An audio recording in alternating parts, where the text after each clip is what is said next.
aux articles L. 21-21-9, L. 21-21-10 et L. 21-21-12 du Code général des collectivités territoriales, le Conseil municipal a été réuni dans ses formes légales. Conformément à l'article L. 21-21-17 du Code général des collectivités territoriales, je déclare donc la séance ouverte. Avant toute chose, je vais proposer à Madame Sianfarani d'être désignée en qualité de secrétaire de séance. Est-ce qu'il y a des avis contraires à ceci ou des abstentions? Madame Sianfarani, vous êtes donc désignée en tant que secrétaire de séance et je vous invite à procéder à l'appel, s'il vous plaît. Merci, Monsieur le maire. Alors, Alvarez Martial, Rougon Frédéric, procuration à Marc Minoretti, Luigi Sandrine, présente. Kézergue Philippe, présent. Dupont Cécile, Abdeslam Ali, Pérez Muriel, Gay Jean-Paul, Piler Najet, Sianfarani Aline, Seller Gérard, présent. Brassini Marie-Françoise, Bonfils Laurent, absent, Parodi Maria Dolores, Bernard Jérôme, Schaffer Céline, Navarro Stéphane, procuration à Joanne Bergenot, Tan Cissé, alors voilà, Grache Sonia, procuration à Maria Lorest Parodi, Minoretti Marc, Oxyzoglou Marilyn, Bergenot Joanne, Monturli Roland, Sperta Pierre, Scotto Claudine, procuration à Georgette Taffignon, Taffignon Georgette, Charrier Jean-Marc et Stamathiou Annie, Cavassila Alain. Très bien, je vous remercie. Nous avons donc, avant de procéder à la suite de nos travaux, à adopter non pas un, mais deux procès-verbaux. Il s'agit des deux derniers conseils municipaux. Celui du 24 septembre 2014, pour lesquels les services avaient oublié de transmettre le procès-verbal à temps. Monsieur Charrier, vous l'avez bien reçu depuis. Et celui du 2 décembre 2014. Donc, vous n'avez toujours pas reçu le procès-verbal que vous avez ?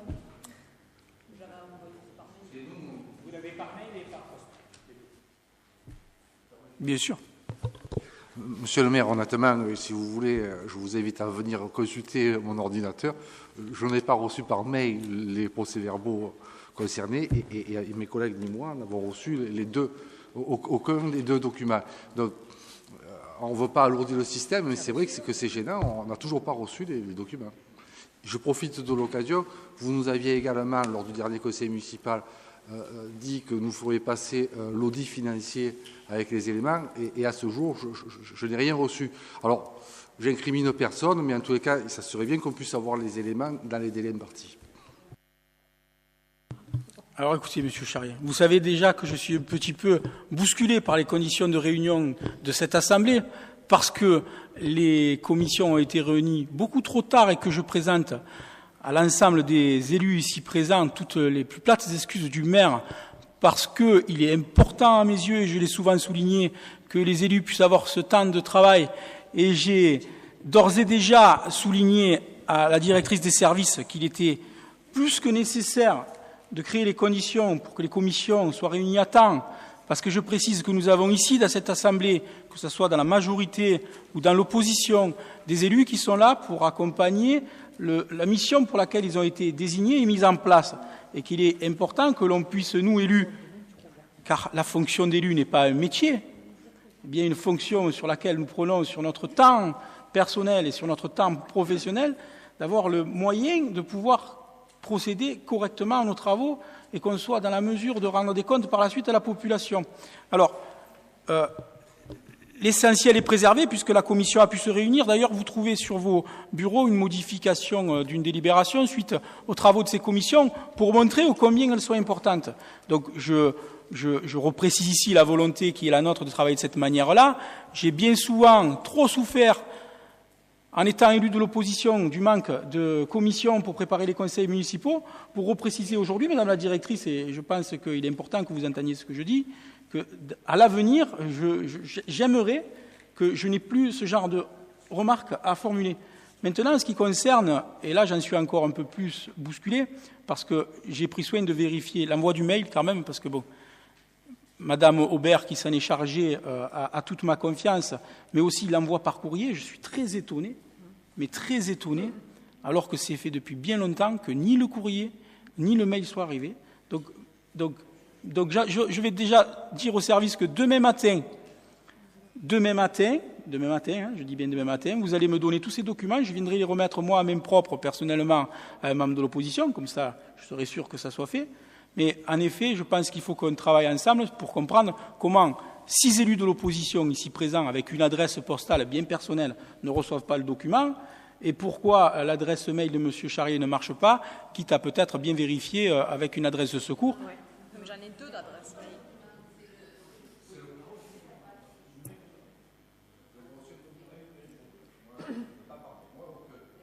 Non, alors le mail est adressé au chef de groupe. Oui. Non, bien sûr, mais Écoutez, moi, ce que je vous propose, si vous l'avez dans l'assistance, on va le consulter pendant qu'il y a le conseil municipal et on fera l'approbation ensuite. S'il y a quelque chose qui nous... on ne va pas retarder la diffusion auprès de la population, excusez-moi, monsieur le maire, auprès de la population de ce document. Si vous en avez un exemplaire, le temps de le lire pendant que vous faites le conseil municipal et si vous êtes d'accord, on l'approuve à la fin de la réunion. Par contre, sur l'audit financier, monsieur le maire, là aussi, j'insiste un peu pour avoir ces éléments. Je prends note avec à propos de cet état de fait. J'ai bien fait procéder, en tout cas, à l'envoi par informatique, par mail du document. Je suis étonné que vous ne l'ayez pas reçu, donc on va vous le transmettre en main propre dès demain. Et en ce qui concerne le procès-verbal, vous parlez des 2 derniers conseils municipaux. Celui-là, on vous donne les 2 à consulter et on procède par la suite au vote avant la fin de la séance. Merci.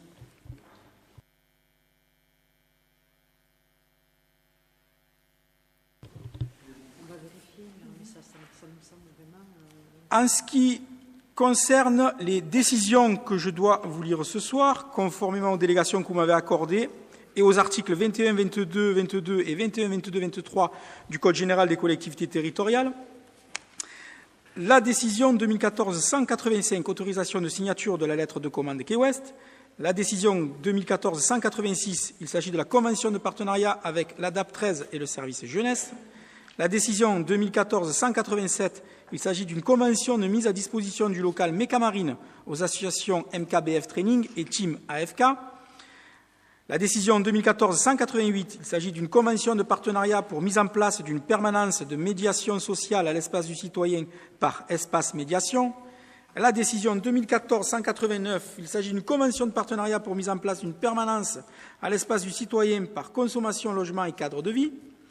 La décision 2014-190, un séjour en classe de découverte au centre de vacances Le Grand Champ à Romette du 16 au 20 mars 2015 pour l'école Romain Roland pour un montant total de 10 942 € TTC.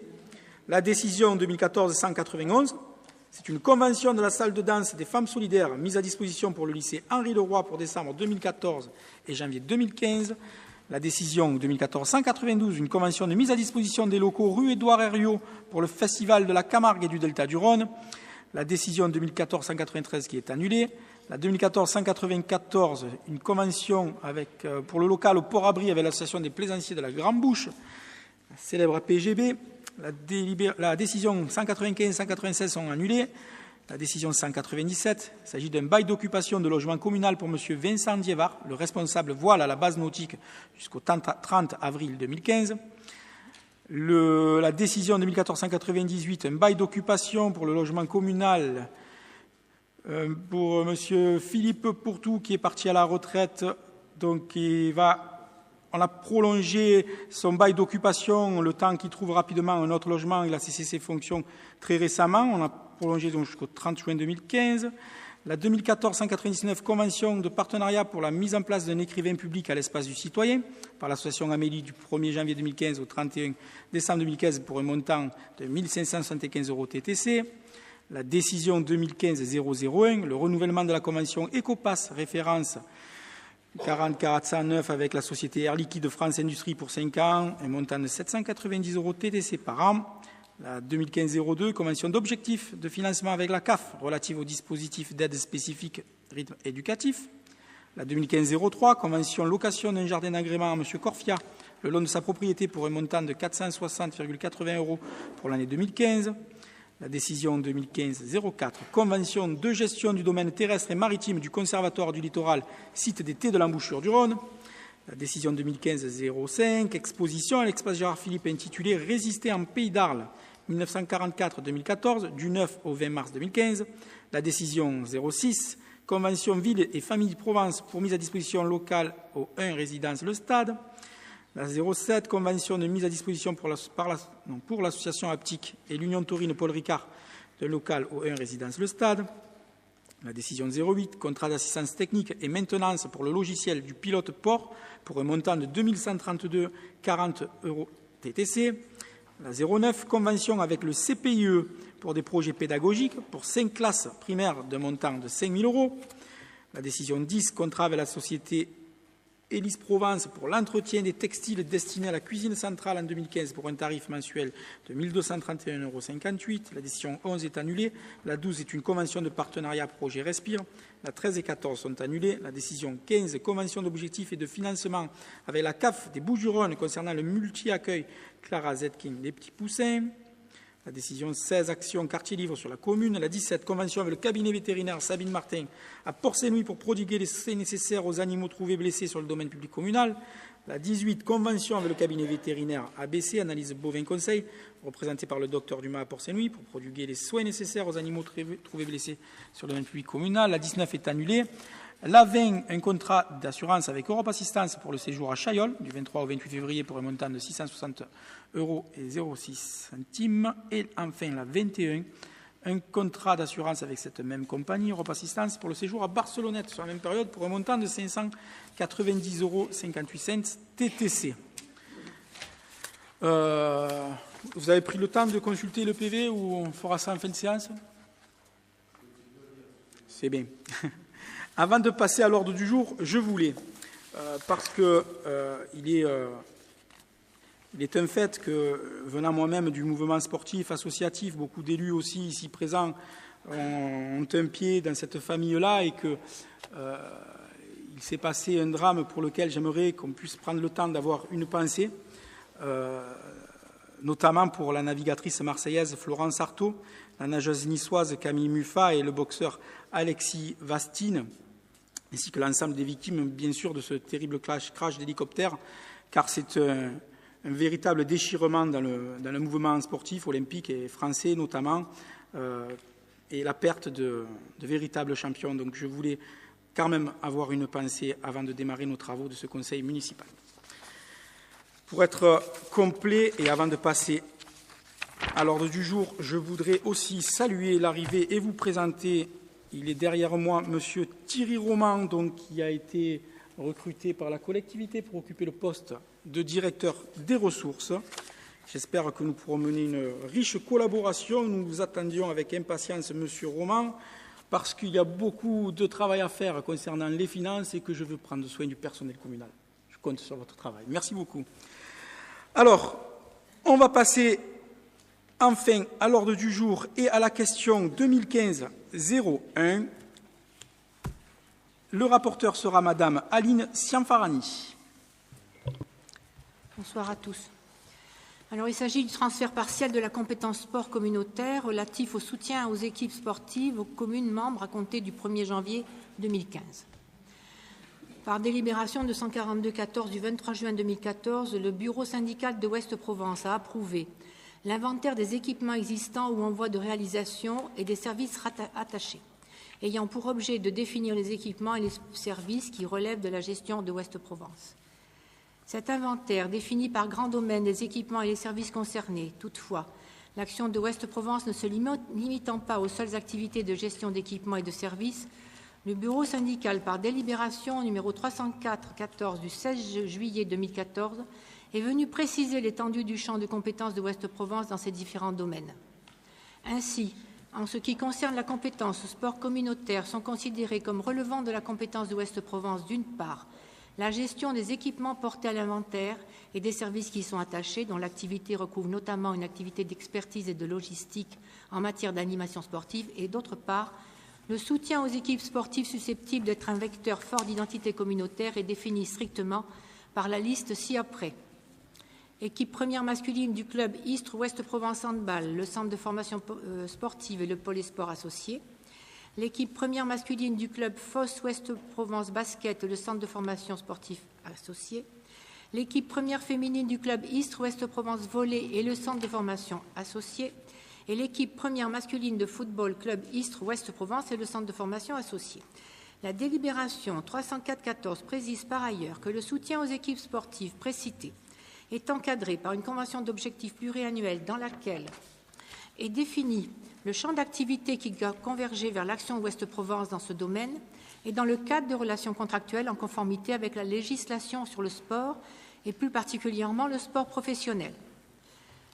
Ouest-Provence souhaite que sa compétence en matière de sport communautaire soit limitée à la gestion des équipements portés à l'inventaire et les services qui y sont attachés et propose en conséquence au bureau syndical de procéder au transfert partiel de la compétence sport communautaire relatif au soutien aux équipes sportives listées ci-dessus aux communes membres. Ce transfert ne concerne pas la ville de Port-Saint-Louis-du-Rhône, mais l'article L. 5333-4.1 du CGCT prévoit que ces transferts sont décidés par délibération concordante du comité du syndicat d'agglomération nouvelle et des conseils municipaux. Le transfert de charges vers les communes ainsi générées seront évalués et validés par la commission d'évaluation des transferts des charges qui déterminera les nouveaux montants des dotations de coopération. Cette modification de compétence prendra effet au 1er janvier 2015. Il est donc proposé au conseil municipal d'approuver le transfert partiel de la compétence sport communautaire relatif au soutien aux équipes sportives listées ci-dessus aux communes membres à compter du 1er janvier 2015. De dire que les transferts de charges vers les communes ainsi générées seront évalués et validés par la commune d'évaluation des transferts de charges qui déterminera les nouveaux montants des dotations de coopération, d'autoriser Monsieur le maire à signer la présente délibération. Merci Madame Sanfarani. Des questions sur cette délibération? Il n'y en a pas. Bon, voilà, mes amis, vous savez que la métropole, malheureusement, arrive à grands pas et que certaines compétences, nous le savons, d'ores et déjà, ne seront pas retenues dans ce cadre-là et que, au niveau de l'intercommunalité, le choix a été fait de transférer, on va dire, de redonner aux communes toutes les possibilités d'agir dans cette compétence qui est celle du sport de haut niveau, qui ne concerne pas malheureusement, comme vous le savez, la commune de Port-Saint-Louis-du-Rhône. Donc sur cette délibération, est-ce qu'il y a des avis contraires, des abstentions? Elle est adoptée à l'unanimité. Je vous en remercie. Madame Sanfarani, je vous prie de bien vouloir apporter le rapport numéro 2, s'il vous plaît. Alors, c'est toujours au sujet des transferts des équipements, enfin des équipements, là, les transferts des équipements du SAN Ouest-Provence liés au transfert partiel de la compétence sport. Par délibération 453-14 du 24 novembre 2014, le bureau syndical de Ouest-Provence a approuvé le transfert partiel de la compétence sport communautaire relatif au soutien aux équipes sportives aux communes membres à côté du 1er janvier 2015. Ce transfert ne concerne pas la ville de Port-Saint-Louis-du-Rhône, mais l'article 5333-4.1 du CGCT prévoit que ces transferts sont décidés par délibération concordante du comité du syndicat d'agglomération nouvelle et des conseils municipaux. Ce transfert porte d'une part sur l'activité d'expertise et de logistique en matière d'animation sportive et d'autre part sur le soutien aux équipes sportives susceptibles d'être un vecteur fort d'identité communautaire et défini strictement par la liste ci-après. Équipe première masculine du club Istres Ouest-Provence Handball, le centre de formation sportive et le pôle Espoir associé. L'équipe première masculine du club FOS Ouest-Provence de basket et le centre de formation sportive associé. L'équipe première féminine du club Istres Ouest-Provence Volley et le centre de formation associé. L'équipe première masculine de football club Istres Ouest-Provence et le centre de formation associé. Ouest-Provence, souhaitant limiter sa compétence à la gestion des équipements portés à l'inventaire et les services qui y sont attachés, cependant, il apparaît que les équipements énumérés ci-après sont occupés et dédiés entièrement à l'activité de ces équipes et de leur centre de formation et donc participent directement à l'activité transférée. Il s'agit notamment du MAS des 80 à Istres, du domaine de Lavalduc à Istres et du lot 45 de la Pyramide à Istres. Ainsi, il convient d'approuver le transfert de ces biens au bénéfice des communes. Il est précisé que les autres équipements portés à l'inventaire des équipements existants ou en voie de réalisation et des services publics attachés restent de la compétence de Ouest-Provence. Pour les biens propriétés de Ouest-Provence, les transferts seront effectués à titre gratuit, constatés par acte authentique, en la forme administrative et feront l'objet d'une délibération concordante des communes. Les transferts de charges vers les communes ainsi générés seront évalués et validés par la commune d'évaluation de transfert des charges qui déterminera les nouveaux montants des dotations de coopération. Il convient de préciser que le transfert partiel de la compétence sport ne sera effectif qu'après l'approbation de la présente délibération de façon concordante par les communes membres de Ouest-Provence.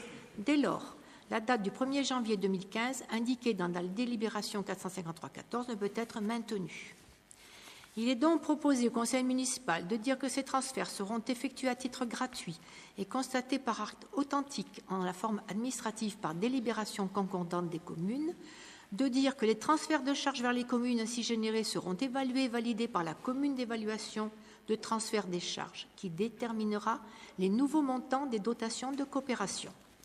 De dire que le transfert partiel de la compétence sport sera effectif après l'approbation de la présente délibération de façon concordante par les communes membres d'Ouest-Provence, conformément aux dispositions du CGCT, d'autoriser Monsieur le maire à signer la présente délibération.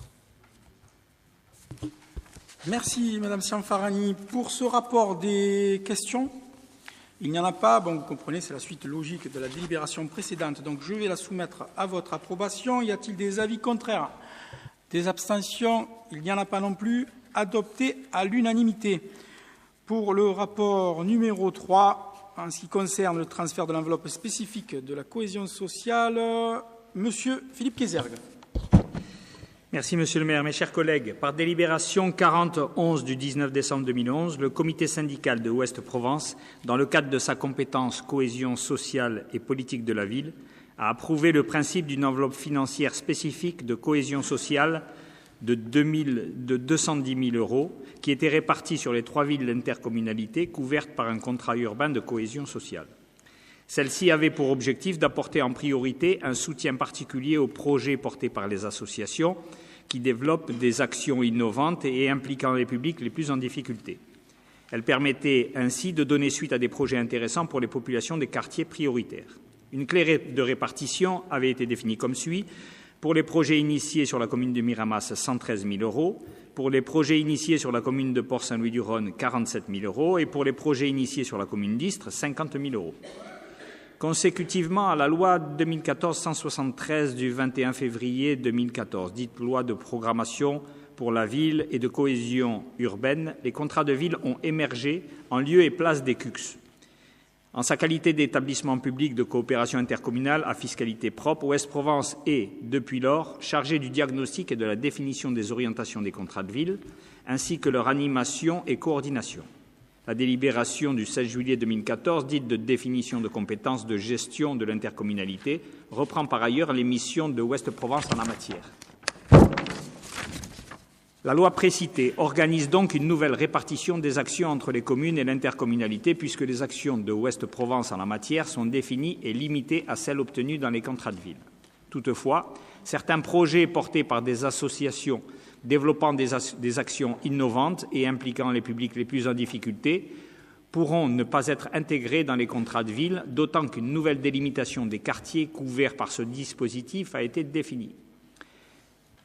Aussi, afin de permettre le maintien du soutien aux projets qui ne sauraient être retenus dans le cadre des contrats de ville, Ouest-Provence propose de transférer cette enveloppe au profit des 3 communes.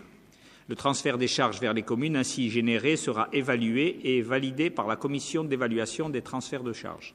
Cette modification de compétence prendra effet au 1er janvier 2015. Il est donc proposé au conseil municipal d'approuver le transfert de l'enveloppe cohésion sociale au profit des communes de Miramas, Port-Saint-Louis et Ristres, de dire que ce transfert des charges vers les communes ainsi générées sera évalué et validé par la commission d'évaluation des transferts de charges, enfin d'autoriser Monsieur le maire à signer la présente délibération. Merci Monsieur Kézergue. Des questions sur cette délibération? Il n'y en a pas. L'occasion pour moi de me rappeler à vos bons souvenirs et d'une précédente intervention qui avait été la mienne lors d'un conseil municipal, lorsque j'avais été refroidi par la présentation de la nouvelle carte de la géographie prioritaire et où nous avions découvert que la ville de Port-Saint-Louis-du-Rhône était sortie de ce dispositif. Je vous avais dit alors que j'avais interpellé la préfète déléguée à l'égalité des chances, Madame Lajusse, à ce sujet. J'ai fait plusieurs interventions au niveau politique, notamment auprès de la région, auprès du Conseil général. J'ai mené bien souvent, lors des rencontres qui ont précédé ces annonces-là et où était présentée la nouvelle carte de la géographie prioritaire, les nouvelles actions qui allaient être menées et comment les contrats de ville qui maintenant devaient être portés par les intercommunalités devaient se construire. La colère du maire de Port-Saint-Louis-du-Rhône a donc été entendue de partout. Nous avons fait acte de bonne volonté quand, sur les recommandations des services de l'État, nous avons postulé pour l'appel à projet Centre-Bourg, pour lequel vous aviez, je vous en souviens, pris une délibération conformément au travail qui avait été mené par M. Kézergue et les services de l'équipe de la collectivité pour construire un dossier qui était un bon dossier, parce que pour vous faire un petit raccourci pour que vous compreniez les choses, parce que c'est plus facile quand c'est imagé. D'un côté, l'État nous expliquait que nous sortions de la géographie prioritaire, non pas parce que nous avions des quartiers avec des revenus médians particulièrement bas ou parce que la nécessité n'était pas convenante, mais parce que nous étions une commune rurale. En fait, c'était sur le critère de la continuité urbaine que nous sortions de ce dispositif-là, et que pour répondre à cette problématique-là, l'État sortait un nouveau dispositif plutôt dédié aux communes rurales, puisque c'est bien le cas, la ville de Port-Saint-Louis-du-Rhône est malheureusement une commune rurale, puisqu'il n'y a pas une continuité urbaine sur assez de kilomètres. Cependant, suite à la réponse sur le fait que Port-Saint-Louis soit retenu dans le cadre de cet appel à projet Centre-Bourg, la réponse négative a refroidi une fois de plus le maire de Port-Saint-Louis-du-Rhône, qui s'est mis particulièrement en colère lorsqu'il a rencontré Madame Lajusse pour lui expliquer comment c'était profondément injuste, pour l'amener à comprendre ceci. Et je dois dire que très concrètement, rapidement, Madame la préfète est intervenue auprès du ministère pour faire entendre ce qui apparaissait comme une injustice. J'ai le plaisir, puisque j'ai reçu son courrier très récemment, de vous annoncer que, malgré que nous sortions du dispositif de la politique de la ville, enfin de cette géographie prioritaire, et après avoir vérifié que la ville de Port-Saint-Louis-du-Rhône a mené un travail avec l'intercommunalité pour maintenir les financements dans ces quartiers que nous estimons comme particulièrement primordial de continuer à investir de l'argent et mener des actions, obtenu l'accord du SAN, obtenu l'accord du Conseil général, quasiment obtenu l'accord de la région pour que les enveloppes soient maintenues. La ville fait des efforts nécessaires. Vous voyez aujourd'hui une délibération qui va en ce sens aussi pour nous donner les moyens de continuer à abonder dans cette enveloppe-là.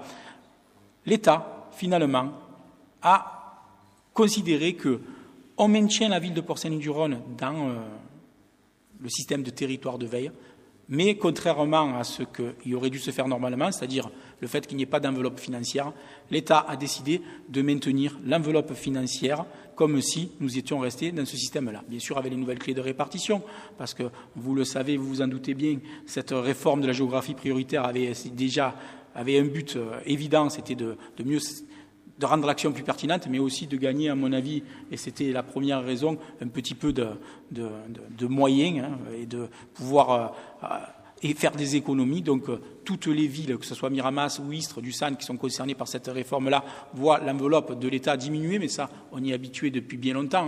L'État, régulièrement, que ce soit dans le cadre des dotations globales de fonctionnement ou sur les aides qui sont en train de mener, ça diminue régulièrement. Mais pour une fois, on doit souligner que on a eu et obtenu une réponse favorable et que l'État donc maintient sa participation financière sur ce dispositif sur Port-Saint-Louis-du-Rhône. On doit s'en féliciter. Pour cette délibération, je vais vous demander votre approbation. Y a-t-il des avis contraires? Des abstentions? Adopté à l'unanimité. Le rapport 4, toujours Monsieur Kézergue. Il est rappelé que Ouest-Provence, conformément aux articles L. 5533-1 et suivants du Code général des collectivités territoriales, exerce en lieu et place des communes la compétence en matière d'investissement dans les domaines suivants. Investissement et programmation dans les domaines de l'urbanisme, du logement, des transports, des réseaux divers, de la création de voies nouvelles et de développement économique. Investissements et réalisation d'équipements rendus nécessaires par les urbanisations nouvelles, engagées sous forme de ZAC ou de lotissement de plus de 30 logements, quelle que soit la localisation de ces équipements. Depuis sa création et parce que la ville nouvelle était en phase d'expansion importante, Ouest-Provence a réalisé des investissements nécessaires à l'évolution des communes, conformément à ces dispositions. À ce titre, Ouest-Provence est propriétaire ou a reçu par mise à disposition des immeubles pour lesquels il réalise des travaux d'investissement, les communes assurant les charges de l'occupant. Toutefois, dans le cadre de la création de la métropole au 1er janvier 2016, Ouest-Provence a engagé un travail sur les compétences au regard de la loi du 27 janvier 2014 relative à la modernisation de l'action publique territoriale et à l'affirmation des métropoles. En effet, la métropole Aix-Marseille-Provence ne sera plus habilitée à réaliser les investissements pour les communes membres tels que définis par la délibération 467-06. Aussi, afin d'anticiper au mieux la transition métropolitaine et permettre aux communes de pouvoir engager la réalisation de travaux sur des biens relevant de leurs compétences, il convient de rendre aux communes tous les biens et équipements de Ouest-Provence relevant de leur gestion et d'abroger la délibération 467-06. Il en découle que la compétence d'investissement de Ouest-Provence sera strictement limitée aux dispositions prévues par le Code général des collectivités territoriales. Il est donc proposé au Conseil municipal d'approuver le transfert des équipements en découlant dans les conditions fixées dans la convention de transfert jointe en annexe, de dire que les transferts des charges vers les communes ainsi générés seront évalués et validés par la commission d'évaluation des transferts de charges qui déterminera les nouveaux montants des dotations de coopération, d'autoriser enfin Monsieur le maire à signer la présente délibération et la convention de transfert avec les communes. Merci Monsieur Kézergue. Des questions sur cette délibération? Il n'y en a pas. Alors, pour être un petit peu plus explicite, vous comprenez, et ça ne sera que de bons souvenirs pour nous, notre volonté de bien sûr s'inscrire dans une opposition à une métropole qui nous semble bien éloignée des réalités du terrain et qui vont éloigner, on va dire, la prise de décision des plus en proximité avec la population. Cependant, nous nous étions engagés avec l'équipe municipale à ne pas livrer ce qu'on appelle un combat d'arrière-garde. Donc d'un côté, on peut s'opposer. D'un autre côté, on peut dire et que, évidemment, la métropole se profile à l'horizon et qu'il faut prendre des dispositions qui permettent aux collectivités d'anticiper au mieux cette intégration dans la métropole. Cette délibération s'inscrit dans ce sens, en récupérant des équipements qui seront de toute façon, tôt ou tard, retransmis par la métropole. Mais une fois qu'elle sera passée à la moulinette métropolitaine et arbitrée par beaucoup trop d'élus, et beaucoup trop d'élus que malheureusement nous ne connaissons pas forcément. Donc il est urgent de prendre des décisions au niveau de l'intercommunalité, à un échelon de proximité que nous maîtrisons un petit peu mieux, des décisions qui sont à même de préserver les intérêts de la collectivité, comme nous nous étions engagés, afin d'appréhender au mieux les chances de l'intégration métropolitaine. Des questions sur ce rapport, il n'y en avait pas. Des avis contraires, des abstentions, adoptées à l'unanimité. C'est une très bonne décision, je vous en remercie. Le rapport suivant, toujours M. Kézergue, le rapport 04. Alors, cela concerne la convention de type entre Ouest-Provence et les communes relative à la réalisation de prestations en matière d'assistance à la conduite de projets. Ouest-Provence dispose d'une direction générale des services techniques composée de techniciens spécialisés dans ce domaine et susceptible d'apporter aux communes toute l'expertise nécessaire en la matière. Ouest-Provence propose donc aux communes intéressées une assistance en ingénierie financière, foncière et technique afin de les accompagner dans la réalisation de leurs projets lors des différentes phases opérationnelles du projet sous maîtrise d'ouvrage communal, sans toutefois se substituer à elles ou autres intervenants. Ainsi, chaque commune, en sa qualité de maître d'ouvrage, engagera les consultations, contractera les marchés publics afférents, assurera le suivi financier, technique, juridique et administratif des projets, réceptionnera les ouvrages réalisés ainsi que toutes les procédures liées au parfait achèvement. Toute demande d'assistance à la conduite de projet sera effectuée de manière écrite au président de Ouest-Provence et sera matérialisée par une fiche technique, etc. Par conséquent, Ouest-Provence propose de conclure avec les communes une convention de prestation de services en matière d'assistance et la conduite de projet. Il convient de préciser que la commune bénéficiaire remboursera à Ouest-Provence les coûts du fonctionnement du ou des services intervenants. En conséquence, il est proposé au Conseil municipal d'approuver la convention type entre Ouest-Provence et Port-Saint-Louis relative à la réalisation des prestations de services en matière d'assistance à la conduite de projet, d'autoriser Monsieur le maire à signer la présente délibération et les conventions correspondantes. Merci, Monsieur Kézergue. Il s'agissait en fait du rapport numéro 5. J'ai dit le numéro 4. Je prie de m'excuser auprès du directeur de la communication là-haut, auprès de qui je fais un clin d'œil, et à tous les nombreux auditeurs, de plus en plus nombreux, qui suivent ce conseil municipal qui est retransmis, vous le savez, et qui permet ainsi à la population de suivre nos débats, et que pour des soucis de clarté en général, il faut éviter de se tromper sur le numéro des rapports. Correction que je fais immédiatement. Sur ce rapport, des questions? Il n'y en a pas. Bon, vous avez compris qu'il suit évidemment le rapport précédent. C'est une décision qui s'y réfère pour permettre quand même aux communes de faire appel à l'intercommunalité pour venir faire différentes prestations de services. Des avis contraires à ce rapport, des abstentions adoptées à l'unanimité. C'est une nouvelle fois une très bonne décision. Merci beaucoup. Pour le rapport 6, Monsieur Jérôme Bernard. Merci. Le groupement d'intérêt cynégétique de Ouest-Provence est une association loi de 1901 fondée entre les sociétés de chasse de Fos-sur-Mer, Miramas, Istres, Cornillon-Confou, Grance et la chasse communale de Port-Saint-du-Rhône. Lors de l'Assemblée générale extraordinaire du 20 juin 2014, l'association s'est dotée de nouveaux statuts. Conformément à l'article 12 de ces statuts, la commune doit désigner 3 représentants pour siéger au conseil d'administration du GIC Ouest-Provence. Le 2 décembre dernier, par délibération numéro 2014-75, le conseil municipal a désigné 3 représentants, Jean-Paul Guay, Jérôme Bernard, Maria Dolores Parodi. Suite à la demande de la société communale de chasse de Port-Saint-Louis de pouvoir bénéficier d'un siège au conseil d'administration du GIC Ouest-Provence, il est proposé au conseil municipal de modifier la liste des représentants de la commune telle que suit. Jean-Paul Guay, Jérôme Bernard et Tony Amela, représentants de la société communale de chasse. Suppléant, Martial Alvarez, Maria Dolores Parodi et Christian Delcourt, représentant de la société communale de chasse. Merci, Monsieur Bernard. Sur ce rapport, des questions? Il n'y en a pas. Je vais le soumettre à votre approbation. Des avis contraires?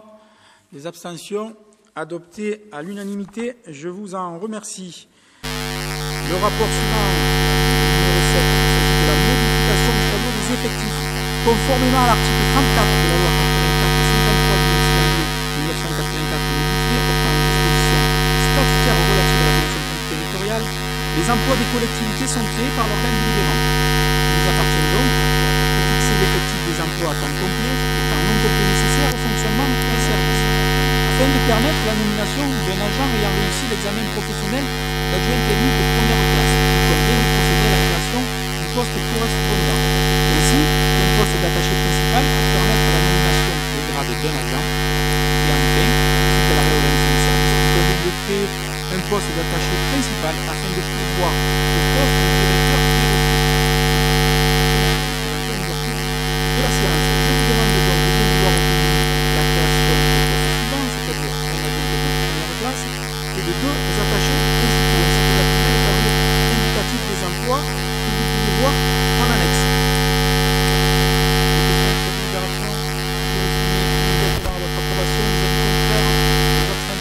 Adopté à l'unanimité, je vous en remercie. Le rapport suivant, le numéro 8, il s'agit de l'indemnité forfaitaire pour fonction itinérante. Vu le décret 2001-654 du 19 juillet 2001 fixant le régime d'indemnisation des frais de déplacement des collectivités territoriales, vu l'article 14 du décret précité, prévoyant qu'une indemnité forfaitaire peut être allouée aux agents exerçant des fonctions itinérantes à l'intérieur de la commune et qui utilisent leur véhicule personnel pour les besoins du service, vu l'arrêté ministériel du 5 janvier 2007 fixant le montant annuel maximum de l'indemnité pour fonction itinérante, vu la délibération 2014-3 du Conseil municipal instaurant le principe d'une indemnité forfaitaire de 210 € par an au titre des fonctions itinérantes versées en l'absence de véhicules de service et arrêtant la liste des postes ouvrant droit à celle-ci, considérant que la liste doit être complétée afin d'intégrer les agents qui, au regard de l'évolution de leur mission, peuvent prétendre à cette indemnité, je vous demande donc d'abroger la délibération 2014-3 du 8 janvier 2014 et de dire que les postes ouvrant droit à l'indemnité forfaitaire itinérante sont les suivants. Éducateur des activités physiques et sportives qui se déplacent sur les 3 écoles primaires de la commune et les gymnases. Responsable des sports qui se déplacent sur toutes les structures sportives. Coordinateur technique des gardiens qui se déplacent sur toutes les structures sportives. adjoint d'animation, référent périscolaire et multisite ALSH qui couvre 4 maternelles, responsable du service jeunesse, réunion mairie, espace du citoyen, collège, travaux sociaux, bien d'autres choses, responsable pour l'habitat, qui a des réunions sur site avec les bailleurs, avec les associations du pôle associatif, les associations de locataires, les actions dans les quartiers, etc. La directrice du service citoyenneté, réunion au pôle jeunesse avec les bailleurs, l'agence du SAN, à la maison des associations, dans les chantiers d'insertion, la directrice enfance et sport, elle aussi pour toutes ces réunions en mairie avec le service logistique et restauration et puis son déplacement sur les structures sportives, le responsable du pôle urbanisme et environnement pour ses déplacements en mairie, chez les particuliers et au SAN, la responsable du pôle culture, festivités, tourisme, petit commerce, qui va aussi dans différentes structures culturelles et les commerces de proximité, ainsi que la responsable du pôle développement, port, pêche et espaces naturels, pour toutes ces réunions en mairie, au SAN et ses déplacements divers. De vous préciser aussi, parce que c'est important de le souligner, parce que c'est un élément qui a été élevé lorsque nous travaillons cette délibération et que nous reprenons un petit peu tout ça, de souligner l'excellente et la pertinente réflexion de Madame Aubert, puisqu'elle est là, on peut la féliciter, même si on la titille un petit peu, qu'elle doit avoir un contentieux avec le facteur, on va vérifier ça, ou avec une mauvaise connexion Internet, on va bien rebrancher les câbles dans le bureau. Je dois souligner que Madame Aubert a souligné un élément qui apparaît pourtant anodin et qui pourtant a exposé la collectivité ou les agents à des problématiques qui apparaissaient évidentes. D'accord, vous comprenez bien qu'on ne peut pas donner un véhicule de service à chaque agent et que pour faire à ces problèmes-là, des décrets ont fixé la possibilité de donner des indemnisations supplémentaires aux agents qui utilisent leur véhicule personnel.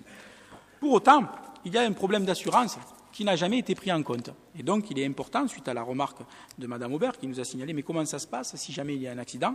Eh oui, il est important de préciser, et nous l'avons précisé à l'ensemble des agents, qu'il était plus qu'important, il était impératif de le signaler à son assureur, parce que nous nous sommes aperçus que certaines compagnies d'assurance prenaient de fait, intégraient le fait que si un accident se passait dans ces conditions-là, bon, ça ne posait pas de problème, c'était pris en compte, mais pour certaines autres, c'était optionnel et il fallait le préciser. Donc voilà, je pense que ça me permet également de souligner la pertinence de nos agents, et merci Madame Aubert. C'est un détail, mais c'était important que je le souligne. Des questions sur cette délibération? Alors, je vais le soumettre à votre approbation. Des votes contre, des abstentions, adoptés à l'unanimité. Le rapport 9, il s'agit de la modification de l'indemnité spécifique de service.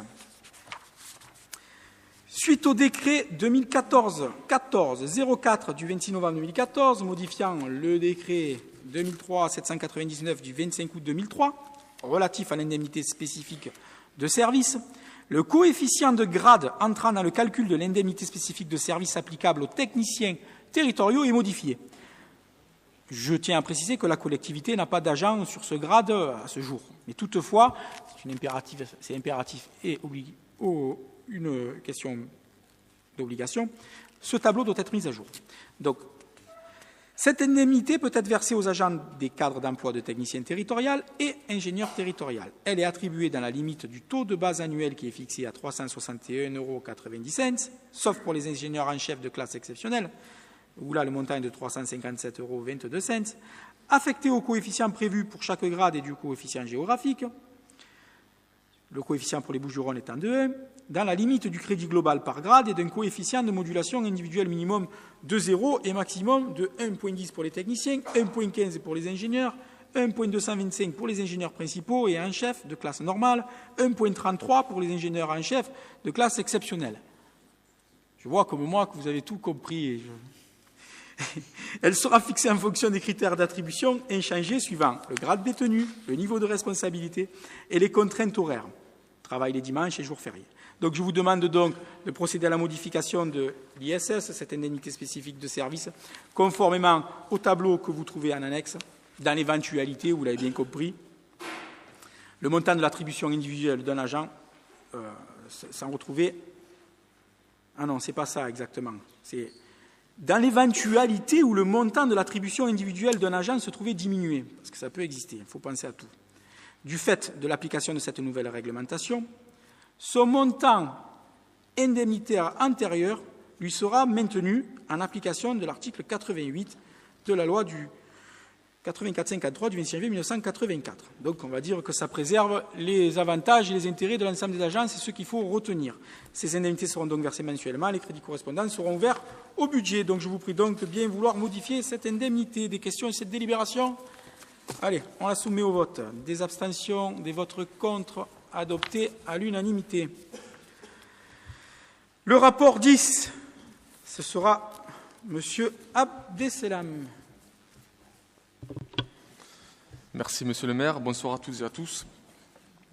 Les subventions pour les associations seront délibérées à l'occasion du vote du budget primitif 2015, en avril 2015. Plusieurs associations ont toutefois sollicité la ville pour l'octroi d'une subvention en amont du vote du budget, afin de leur permettre d'engager des actions qui doivent être préparées dès maintenant. Ces actions nécessitent des moyens financiers que les associations ne peuvent couvrir avec leur trésorerie actuelle. Compte tenu de l'intérêt de développer les projets au profit de la population et afin de ne pas mettre en difficulté ces associations dans la continuité de leur fonctionnement et dans la mise en œuvre de leur action, la ville souhaite soutenir les associations énumérées ci-après à travers le versement d'une subvention. L'association du Festival de la Camargue et du Delta du Rhône relance le festival du même nom qui s'était interrompu en 2009. Elle propose du 13 au 19 mai 2015 de nombreuses initiatives et animations et sollicite la ville afin de l'aider à préparer l'organisation de cette manifestation. Le Festival de la Camargue et du Delta du Rhône est un événement majeur pour la commune car il permet de mettre en valeur le patrimoine naturel de Port-Saint-Louis-du-Rhône et constitue un atout important pour renforcer l'attractivité du territoire. Il mobilise un large public, notamment les écoles de la ville, dont 16 classes participeront avec 400 élèves aux ateliers proposés lors de cette 7e édition. Cette manifestation est cofinancée par les collectivités territoriales et des partenaires privés. La ville souhaite donc soutenir la mise en place de ce festival sur la commune, sa participation représentant 30% du budget global. L'association Tendance a sollicité la ville pour tenir compte des frais exceptionnels engagés pour ses activités sportives et culturelles et qu'elle ne peut assumer avec sa trésorerie actuelle. Compte tenu des difficultés financières rencontrées par l'association qui s'investit particulièrement dans la vie locale pour favoriser la pratique sportive et artistique, la ville souhaite soutenir cette association. L'association Numétis développe depuis plusieurs années des ateliers de pratique artistique autour de marionnettes géantes et de percussions en direction des jeunes de la commune. Cette année, l'association sollicite la ville pour l'octroi d'une subvention afin d'intervenir dans le cadre du prochain festival Enfants-Jeunes qui se déroulera le 30 mai 2015. Elle mettra en place, pendant les vacances scolaires de Pâques, des ateliers de construction de marionnettes et de percussions pour les enfants et les jeunes et proposera des animations le jour du festival. La ville estime important d'apporter une aide aux actions prévues par l'association qui permettront d'impliquer les enfants et les jeunes et verront leur aboutissement lors d'un événement majeur autour de l'enfance et la jeunesse. La Maison pour tous, l'Envolée, a été créée fin 2014 afin de développer des actions de proximité et de cohésion sociale sur la commune de Port-Saint-Louis. Elle répond aux besoins identifiés lors de l'évaluation du contrat urbain de cohésion sociale réalisé en 2012, qui a relevé l'absence sur la commune d'un équipement de proximité permettant d'accueillir, de mobiliser et d'accompagner les habitants. Cette association, basée au pôle associatif 13 Habitat, permettra ainsi de proposer des actions à caractère social, éducatif, culturel et sportif en direction d'un public intergénérationnel, enfants, jeunes et familles. Elle aura aussi pour rôle d'accueillir et de mobiliser les habitants sur les nombreux projets proposés sur la commune grâce aux partenariats mis en place. La Maison pour tous sera cofinancée dans le cadre du contrat de ville intercommunal et sollicitera également des cofinancements auprès des collectivités territoriales et de la CAF. Elle sollicite ainsi la ville pour l'aider dans son fonctionnement. Compte tenu de l'importance de mettre en place une structure de proximité jouant un rôle de cohésion sociale au bénéfice des habitants de la commune, la ville souhaite apporter son soutien à ce projet. Il est proposé au conseil municipal d'approuver le versement des subventions de la ville aux associations mentionnées dans le tableau ci-joint, d'approuver l'inscription de ces sommes au budget de la commune, articles 65, 74 et 67, 45, d'autoriser M. le maire à signer tous les documents nécessaires à sa réalisation, notamment les conventions d'objectifs obligatoires pour toute subvention supérieure à 23 000 €. Alors, je cite montant des subventions. Alors, Festival de la Camargue et du Delta du Rhône, subvention de fonctionnement 60 000 €. Maison pour tous, subvention de fonctionnement 40 000 €. Numétis, subvention projet 8 040 €. Et enfin, l'association Tendance, Subvention de fonctionnement, 3 000 €. Merci, M. Besselem. Sur cette délibération, j'attends vos commentaires. Pas de commentaires. L'occasion pour moi, quand même, de me féliciter du retour du Festival de la Camargue et du Delta du Rhône. Et Monsieur Gay, qui est le président historique de cette association, mais qui n'a maintenant plus ce rôle, qui n'a plus que le rôle de président. Comment c'est que ça se président historique? D'accord, du festival, très bien. Donc, vous me permettrez de remercier l'équipe du festival. Voilà, donc c'est une subtilité qui nous avait expliqué, mais que nous avons du mal à comprendre, autant vous avez porté ce projet, Monsieur Gay, mais qui me soit permis de vous dire ici, de féliciter le travail qui a été entrepris par l'association du Festival de la Camargue et par sa présidente, Madame Mention, pour qu'on puisse revoir ce projet sur la collectivité. Je lui souhaite une vraie réussite. Et très sincèrement, je ferai et je créerai les conditions nécessaires pour que les services de la ville et la population puissent s'imprégner et vivre au rythme de ce beau festival. Une autre occasion aussi de préciser que, en effet, dans les engagements qui étaient les nôtres, nous avions la volonté, évidemment, de pouvoir trouver des moyens de créer les conditions que les actions de proximité, de cohésion sociale se poursuivent et surtout que nous puissions trouver au travers de la création d'une maison pour tous un outil qui va nous permettre justement d'ouvrir encore plus le quartier Vauban que ce qu'il n'était par le passé, parce que nous trouvions finalement assez réducteur qu'il existe une association de proximité dans un quartier, qu'elle se limite qu'à un quartier et qu'il était important, non pas de faire vivre ce quartier en vase clos et cette association en vase clos, mais d'ouvrir aussi la possibilité à ce quartier d'être ouvert sur la ville et de venir voir les gens, les enfants, les personnes en difficulté, tout public en fait s'associer sur ces actions et ce côté intergénérationnel me tient à cœur à l'ensemble des élus. Donc c'est important que l'on s'inscrive dans ce projet-là. Voilà, donc je vais le soumettre à votre approbation pour ce rapport. Est-ce qu'il y a des avis contraires, des abstentions? Donc nous adoptons à l'unanimité ces subventions. Je vous en remercie. Le rapport numéro 11, donc, qui a, je ne dis pas de bêtises, voilà, qui a fait l'objet d'une modification suite à la tenue de la commission qui s'est réunie hier et auquel je remercie encore personnellement M. Charrier d'avoir pu se rendre malgré le fait qu'on soit prévenu tardivement. Hein, je vous rassure, même nous avons été prévenus tardivement, hein, pour vous dire. Hein. Je sais bien que votre expérience de premier magistrat vous a aussi contraint des fois dans des situations, malheureusement. Bon, l'essentiel est préservé, la commission s'est tenue et le rapport qui va vous être présenté aujourd'hui a effectivement tenu compte des remarques qui ont été faites lors de cette commission. Comme quoi, je reprécise au service, il est important que les élus puissent apporter aussi leurs pattes et leurs réflexions sur les délibérations qui sont soumises ici. Ici est la voix du peuple.